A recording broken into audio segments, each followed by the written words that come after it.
Hey everyone, my name is Benjamin Lewin, and I'm building a game called Benji Bot, and I'm using Godot 3.2, and I'm making use of their built-in scripting language, GD script, that is very similar to Python. That's the main reason why I'm using it. It's also, the other reason is because it's built in, it's optimized for the engine, but also because I have most of my experience with programming is with Python. I really love the language and the syntax and how it handles things. So that's what I'm doing, and I'm going to show off the game. So I started this project 2 weeks ago, and the game is going to have 4 stages. And each stage, BenjiBot, our little hero here, is going to get a new ability that adds on to his mechanics and the gameplay. And it will also, of course, influence the level design. So I'll just kind of get into it. So he'll obviously roll around. He's a little ball. He's a bot, like a little robot. And when the game starts out, he's just in this form. He can roll around. Of course, all of the animation will be implemented. I need to get an artist. I need a 2D animator who can do like kind of cartoony style, like the that Great Adventures of Gumball or whatever that show is, or Adventure Time. That kind of really cartoony, really fluid animation to get him to roll around and bounce. Well, he can't really bounce just yet, and part of that is because he doesn't have any abilities, and he's on the ground, so he doesn't have any momentum. But when you go off of a ledge, you can start to bounce him around, and you see him glowing yellow. That's actually just something I put in there for myself to be able to visualize something that's happening with the code. But but you can ignore that. He can bounce. You can dribble him, and he'll lose momentum. So to build it back up, you have to press the dribble button. He kind of functions like a basketball. That's why I call it dribble, because if you dribble him at the top of his jump, he'll bounce all the way up. And actually, that's what that glowing yellow is. It's just to visualize. You can get what's called a perfect bounce, where he's at the very peak of his jump, and if you press the dribble button, he'll go a little bit higher. Um, but if you let him kind of go down, you have to dribble a lot faster to build up his momentum again. And also, if you dribble him kind of in the middle of his jump, it will kind of cut that momentum in half. So you kind of have like that. You kind of have to keep his momentum going. But this level, there's not too much of a need to dribble around. It's kind of easy. It kind of funnels you down to this exit. I have a whole thing for the exits and what you do in the game, but I'll get into that later. So all you need to know is this cool, crazy particle effect sphere is just the end of a level. So this is level 2, and if you're just getting to play and you roll off, you'll realize that you're stuck because you can't jump off the ground. You need air to dribble and gain momentum. So you'll hit the reset button, and you have to dribble once he goes off the edge to get him to start bouncing, and then you can make your way up the stairs.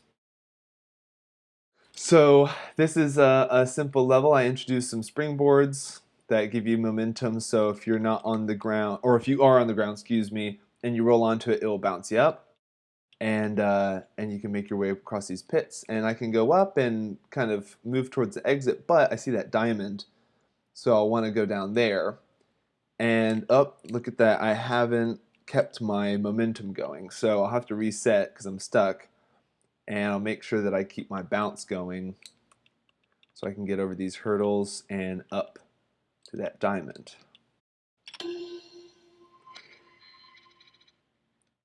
So I collected that cool diamond, and I see this little yellow door opening as I move through, but then it closes once I'm on the other side. So this is a one-way kind of trap door thing. So I'll move through, go to the exit, right back where I started. And this is just kind of a straight drop. This is just to keep kind of reinforcing the idea that you have to keep your momentum going to be able to reach the exit, because otherwise if you just fall and drop, then you'll be stuck down here. And I have a plan to put like kind of a collectible at the end of this long kind of hallway, and an enemy pacing in and out that you have to get in there and get out. But I haven't put any enemies yet. I just put in spikes last night. So this is just another little test to kind of get used to the timing of your jumping, your platforming. This is a level that I wanted to show.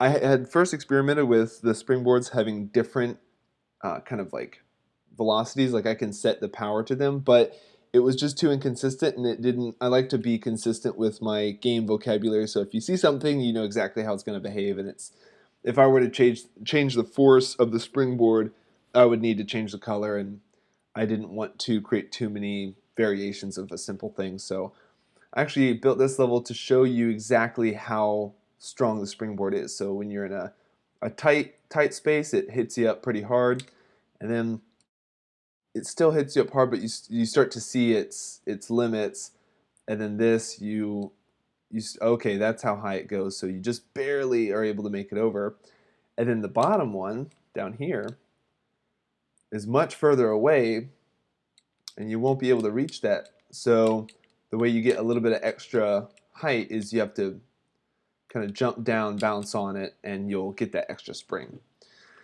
So this one shows that if you're not careful, Benji can get stuck.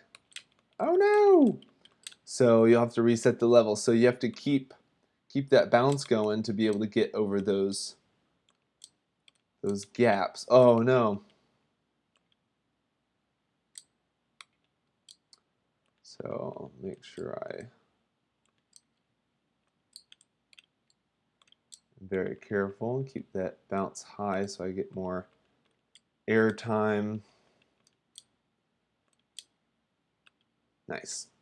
And I put a little trap here so in case someone's like, thinks, they made through the worst of it and they forget to initiate their bounce and they don't see this little guy, they'll get stuck down here and have to redo the whole thing.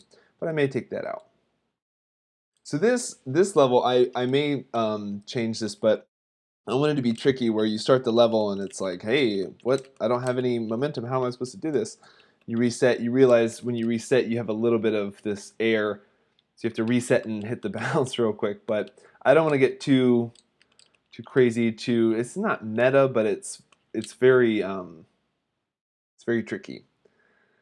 So I get my way up here and I have to be very careful. And I kept actually, I feel like, I would say not a lot or a majority, but a decent amount of people, with certain characters, sometimes, depending on the game, some round objects or things like that will have square collision, but I actually thought it was really important to kind of build this relationship with Benji that he's a ball, and I kept that sphere, or not sphere, but circle collision just to, and I'm kind of created around that, and you can see how he can get stuck like in the previous level, and I wanted to kind of create that idea that he is a ball, and it's not like this platformer with perfect collision. And so this one, I experimented with the design of this one because I was thinking it would be cool to kind of have a diamond hunt level where the goal is not to get to the end but to collect a lot of things. So I was experimenting with putting some diamonds in hard places, and I won't be able to get that until I do the super jump, or the perfect dribble. So I have to get that, and that gets me high enough to go over the trapdoor so it will close and I can get the diamond. And kind of collect all these, come back down here so I can get launched up to where the exit is. And I love design like this where that's where I started and this is kind of where the level ends. And it was only separated by that one little square that I couldn't get over because I didn't have that momentum, but now I can. And Doom actually does that kind of design a lot, where a level will wrap around, you'll end where you begin, and I pull a lot of my inspiration from Doom. I've designed a ton of WADs in Doom. I love the id guys, old school classic id, Doom and Quake, and the way they design their levels. So this is the final level of stage 1. It's the ultimate test to keep that bounce going the whole time to get to the end here. So kind of just blowing through it because I've tested this a lot. So now we're in stage 2, and there will be a whole story and transition and things like that where he goes. Well, there's a whole story. I won't get into it now, but he has legs now. He has 2 legs that he can stand on, and you're in this, kind of place right here. Oh, I'm stuck. No, you're not, because the new ability that you get when you have legs is you're able to jump, and they go away because the animator, when I eventually find an animator, will be able to animate, like, the legs are kind of like springs, and they like retract into him. And instead of jumping, he's actually retracting them into the ground and bouncing off the ground. And you still have that bounce, just like in stage 1, but you can do it from anywhere. And whenever you're done, you just hit down on the D-pad and stick your legs back out again. So then I start to show, kind of experiment with the legs. Oh, I'm stuck. I can't move, so I'll try jumping. Oh no, I'm stuck, just like stage 1. Well, I have legs now, and how the level started, I was standing, so I just hit down to stand up again, and it creates this interesting little relationship with being like getting stuck between 2 blocks and being able to stand up and bounce out of it. And now I'm stuck, and there's no ground beneath me, except for this diamond. So if I stick out my legs, I'll collect them with my legs. So offers a little bit of fun variety. And then also, if there are a lot of gaps, I can just stick out my legs and walk over them. Of course, the animation will hopefully show him like walking over gaps and not just like floating over. But I'm getting all the mechanics done how I want it to feel, and then I'll have the artists, whomever it may be, make sense of it. So now I just have fun with this whole concept of getting stuck in a little gap and jumping out. And I create this perfect little track where if you just keep holding to the direction you're moving, you'll land perfectly in each one and kind of work your way through the level. So now it's a little bit more traditional style, just kind of moving your way through a level. And now it's very similar to the first level in the stage, except it's so much higher. And I can't seem to get out, but this is where I kind of, if in case players missed how you can do a perfect bounce in the first stage, this kind of starts to enforce that you're going to need to learn it because you're going to need to use it in some levels in the future. All right, so I go to make my way through the trapdoor, and up, he's too tall. So I can actually, instead of tapping the jump button, I can hold it down and start rolling that way, and when I release it, he'll bounce up. And I make my way through this and hit down on the D-pad, stand up, tap, jump to jump, and then bounce. And this little area right here is actually the reason I put the level before this that I did, is because right here is the exact same situation as before, where you're between these 2 walls and you actually can't get out until you get a super bounce. So that's why I had that level before, where I introduced it in a more controlled environment. And this one was just fun. I was experimenting. It's kind of like a pachinko style. And this also, if you try to get up, well, I guess it works pretty well with this, but I wanted to kind of show, instead of trying to bounce to a different platform, it's much easier to just stick your legs out and land. So it kind of introduces that. So now stage 3, I have arms. Party! I just did this last night, so obviously there's still plenty of bugs that I need to work out, but the whole idea with stage 3 with your arms is you can cling onto stuff and climb. And obviously he's kind of like, looks like dry cleaning on a rack, just beep, beep, beep. But obviously he'll be like clinging and climbing like monkey bars. But that's cool. So he can cling onto ceilings and make his way across big gaps. And this, there's the exit right there. I could just go ahead and go get that, but I really want that diamond, so I'll drop down here. But now I have to make my way through this section, which will probably have some treacherous traps. Be a treacherous journey. And make my way boing up here. Boing. This, I have a plan for this level with spikes and coins and stuff. I'll probably add collectibles just because it's really fun to collect stuff. Um, I yeah, still need to work out some bugs. Sometimes I'll do some really weird level design just because I want to try to break the game to find any weirdness. I notice sometimes when I use smaller tiles with my like my tile map, there's some weirdness that happens, which I'm grateful for because like that, like I don't know what's going on there. He's supposed to have this thing where if he's too tall to cling, like if you can cling anywhere, but if you're too tall for the gap or the hole or whatever, he'll automatically retract his legs that way. But there's something with the code where he'll do that pretty much always when he clings.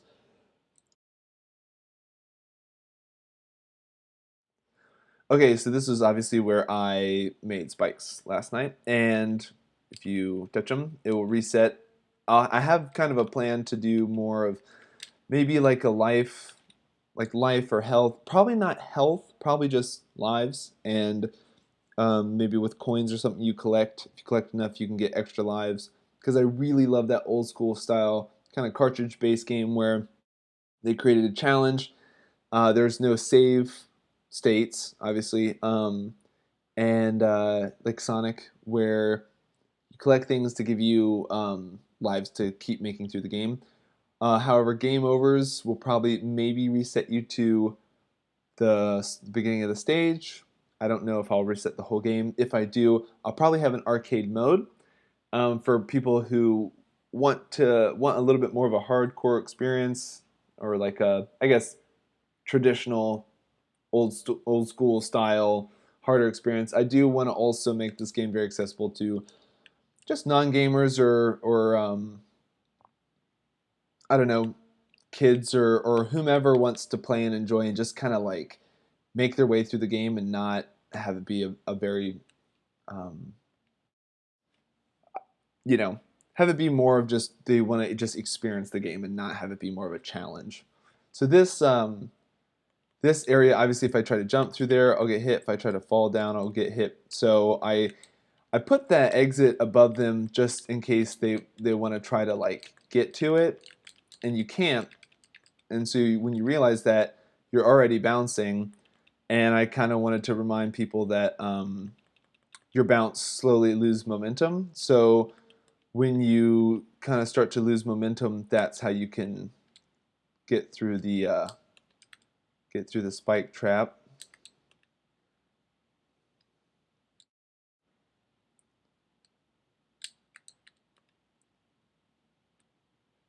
So here we have a trap door with a diamond teasing me. Obviously, we got a bug there. Crazy door. And we had the same gaps up there that we had before, and of course you can only, jump a certain trajectory out of them, and you can't quite, obviously you can't bounce off the ground there because there's spikes, and you can't quite reach that pad that you need to go up. But this diamond is taunting me, so I gotta go get it. Whew. So here we go. See, we've got, and oh, I can't reach it, and it drops down, and I can't get back up. But I'll just hop off this, go down, oh, right back down to where I started, and go up here,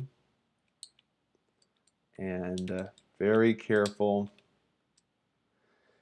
And here we have, this is the last level I designed, or the most recent one last night. This is as far as I've gotten, but this one's really cool, and I did want to add, I want to have a speedrun mode, because I love speedruns, and I'm not great at them, but I do watch speedrunners, and I appreciate them, and I just think it's fascinating, and I like the concept, and I love in games time trials and trying to make your way through a level as fast as you can. I really like that stuff. So I have added certain things where you can follow a traditional route, like going up this way, um, or if you know the mechanics well enough and you can really get that timing down for the super bounce, you can get up there only if you get the super bounce,